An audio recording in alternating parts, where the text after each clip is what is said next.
Ayan, good morning. Ito po, gumagawa ako ng kukunit. Kumbaga sa ano, nagkukunit ako ng gabi. Para po sa ano ko. May okasyon kami sa Sabado. Mga anak ko darating. Kaya po, simpleng okasyon, mga ka-friendship. Ayan. Kasi gusto ng mga anak ko to gabi. Pag ako nagluto ng gabi, mga ka-friendship, nagkakanya-kanya na yan ng balot. hindi na nakakarating sa lamesa minsan. ang luto ko. Yan. Magkwentuhan po tayo, mga kaibigan ko. Alam niyo ba, nakita ko yung mga retrato ng aking mga alaga.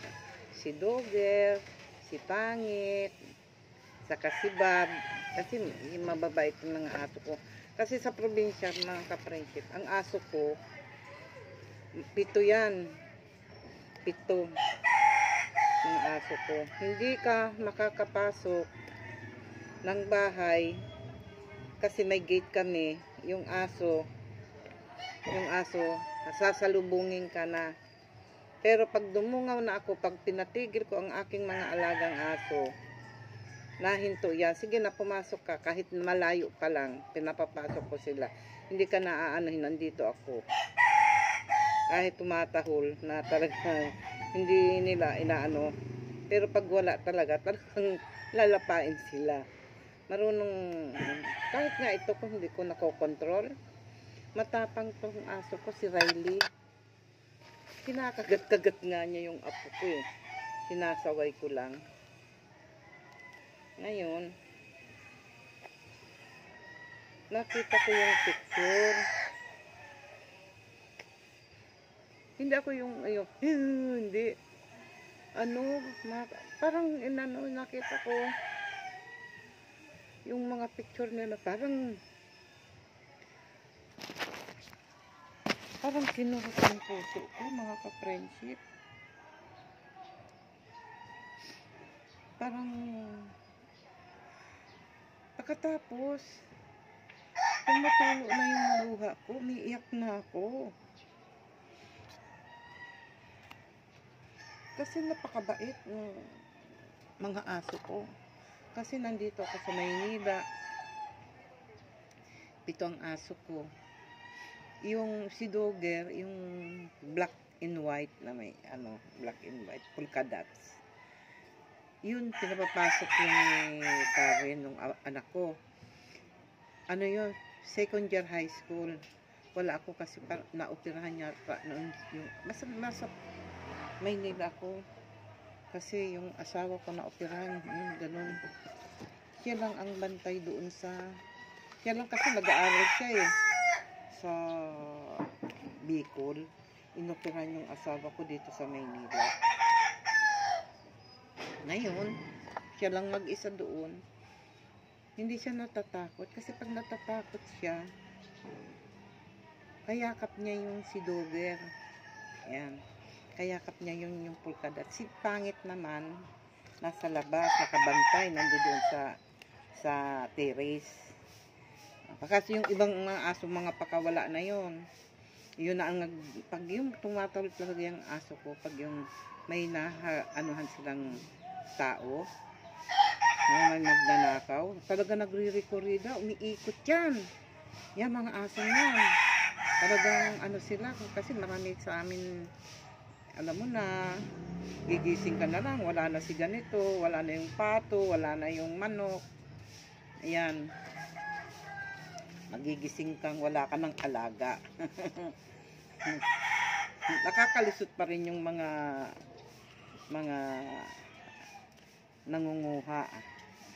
Ngayon, kasi may istal doon eh. Kunyari, meron doon sa harap. Yung pala, nasa likod, may nang, ano na, ganyan doon sa probinsya namin. Ngayon, itong anak ko, mama, sabi, may nadisgrasya na ano motor, muntik na akong masagasaan. Kaso tinulak ako ni Pangit, yung brown na aso kong malaki. Nakita nyo, nasa veterinary yun. Kasi parang siguro yung mga tama sa kanya, meron ng side effect nang tumagal na. Pero nabuhay siya nun. Ngayon ang nasagasaan si Pangit. Ama, baka mamaya hulihin ako ng pulis. Bakit ka huhulihin ng pulis?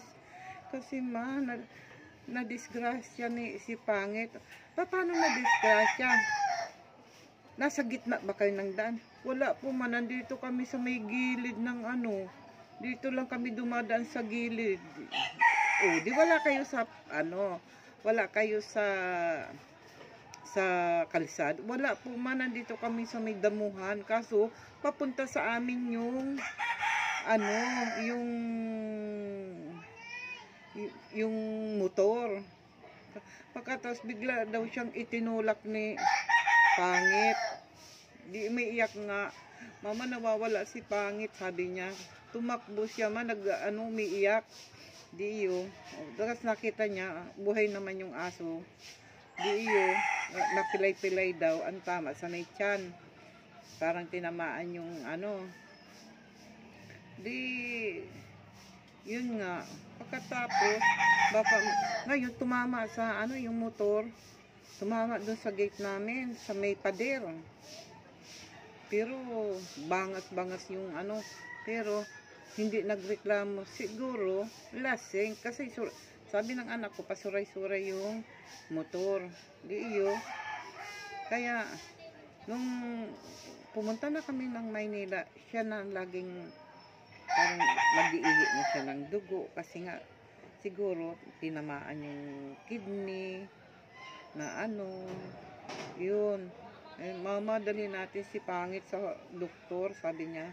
O, sabi ko, painumin na lang natin ng gamot kung ano yung gamot dati. Mama, ayoko, pa-check up natin. Alam mo, sa totoo lang, pag pumunta kami ng doktor, 2,000 yan. Mahigit pa kasi yung gamot, kung anong inaano sa kanya. Nang tumagal na talagang ano, wala na talagang pag-asa. Parang ano na siya, wala na siyang masyadong maganang kumain. Pagkatapos yung parang yung kanyang ano, bayag, nagkabutas na. Parang maawa ka na, tanggap ko ng ano. Di iyo, nung parang naghihingalo na siya,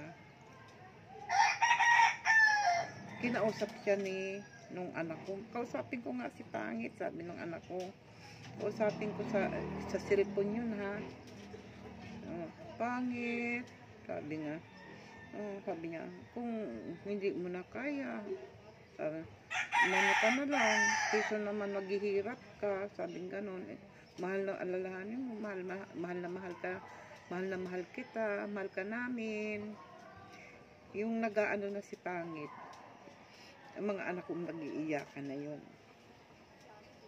Hanggang namatay na. Kakatapos, hindi ako, halos ayoko nang tingnan. Kasi pag namamatay mga aso ko, halos hindi ko, basta tiningnan ko, pagkat hindi na ako nalapit. Kasi, basta na ano ko, yung hinawakan ko, buhay pa. Pero pagpatay na, ayoko nang lumapit. Ngayon, nakita ko mga retrato.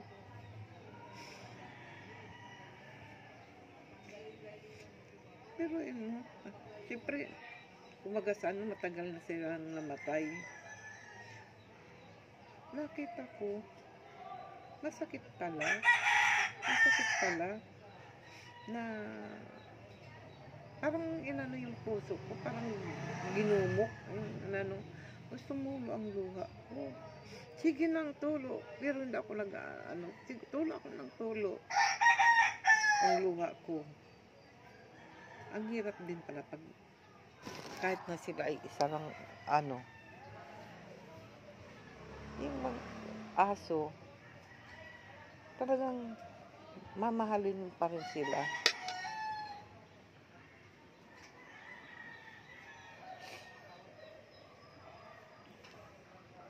Kaya mga aso sa akin, pakita mo yung aso, ayun o, mga ka-friendship, ayan mga asong yan, lalo na yung brown na nakahiga.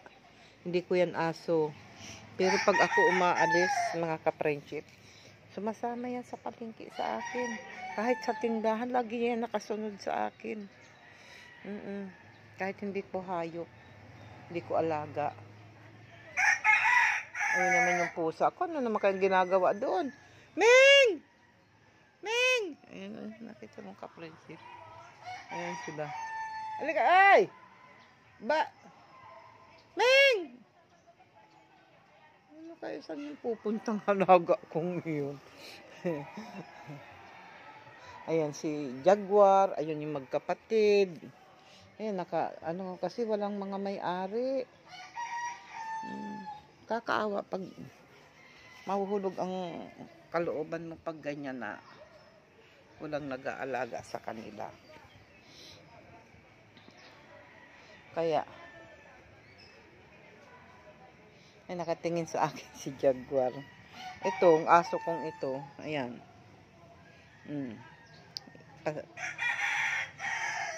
Pag lumabas ako ng pinto, nasa labas din siya.